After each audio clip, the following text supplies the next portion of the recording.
तो दोस्तों स्वागत है आप सभी का मैथ वाले सर के नए वीडियो में। तो आज के वीडियो में हम सीखने वाले हैं law of exponent of real number. ठीक है, तो रियल नंबर का एक्सपोनेंट लॉ क्या कहता है। चार प्रकार के लॉ होते हैं बेसिकली जो क्वेश्चन में आपके यूज़ होते हैं। ठीक है, तो ये वो चार लॉ हैं, मैं एग्जाम्पल के साथ आपको समझाऊँगा। ठीक है, काफ़ी आसान इनको समझना, हमेशा इनका यूज़ होता है। तो चलिए वीडियो को स्टार्ट करते हैं। ठीक है, और उससे पहले मैं बता देना चाहता हूँ कि ये क्लास 9th का चैप्टर नंबर 1 का लास्ट टॉपिक, इसके बाद आप नई प्लेलिस्ट पाएंगे सेकंड चैप्टर का। ठीक है, तो चलिए वीडियो को स्टार्ट करते हैं।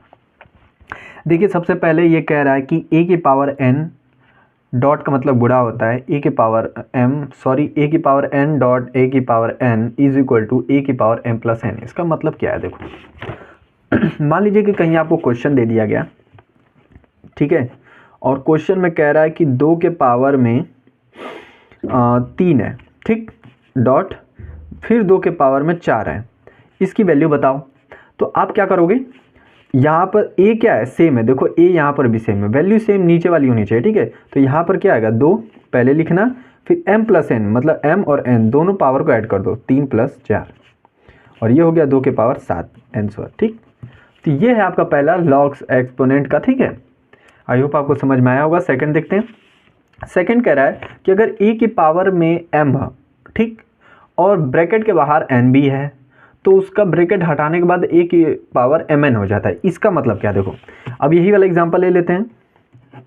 यहाँ पे सिंपल सा क्वेश्चन है, क्या कह रहा है यहाँ पे, a की पावर m, यानी मान लो कि 2 के पावर में 3 है और ब्रैकेट के बाहर 4 है। ठीक, तो आप जब इसको सॉल्व करोगे तो 2 तो पहले लिख लेना, ठीक, और 3 और 4 आपस में गुणा हो जाएंगे, तो ये हो जाएगा 3 चौके 12, और ये हो गया आपका आंसर। ठीक, इस तरह से कर सकते हैं। ये आपका एग्जाम्पल के साथ आप समझोगे तो आराम से आपको बढ़िया समझ में आएगा। ठीक है, तो थर्ड वाला देखते हैं। थर्ड वाला और भी आसान है।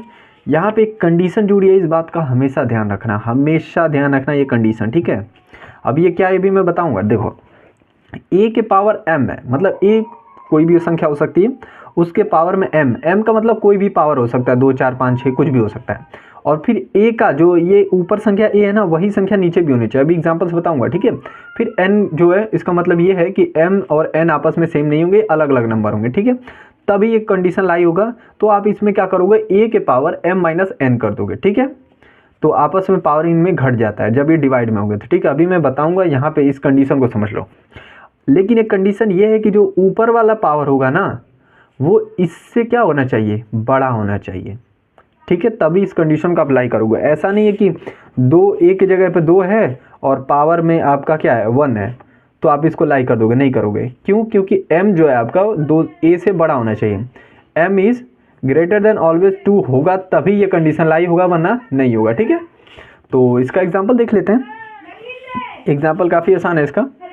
तो यही एग्जांपल लेते हैं, a के पावर m। ठीक है, तो a के पावर में 3 रखो, ठीक है, और यहाँ पे क्या कर रहा है आपका n, यानी कि 2 के पावर में 4 रखो, ये हो गया। ठीक, अब इसको सॉल्व करो।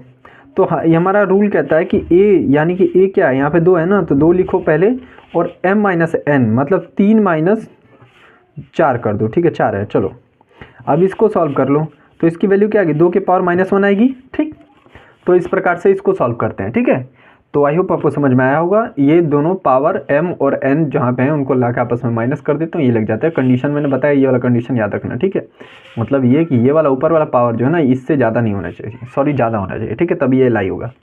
चौथा देखते हैं। चौथा आपसे कह रहा है कि यहाँ पर देखो a और b आ गया, मतलब डिफरेंट नंबर आ रहे हैं। मान लो कि 2 के पावर 3 है और डॉट आपका 3 के पावर 2 है। अब यहाँ पे देखो a नहीं है, क्योंकि a नहीं है, मतलब ये डिफरेंट नंबर है। यहाँ पे a और b इसीलिए कह रहा है कि यहाँ पे डिफरेंट नंबर हो और पावर आपका भी क्या हो, m आपस में सेम हो। चलो यहाँ पे सेम कर लेते हैं, मतलब इसका भी पावर सेम है, इसका भी पावर सेम है, बस a और b डिफरेंट है। तब क्या करते हैं हम, a और b का आपस में गुणा कर लेते हैं और पावर जो होता है वो बाहर रख देते हैं। ठीक है, यानी कि 3 दूना के 6 के पावर 2।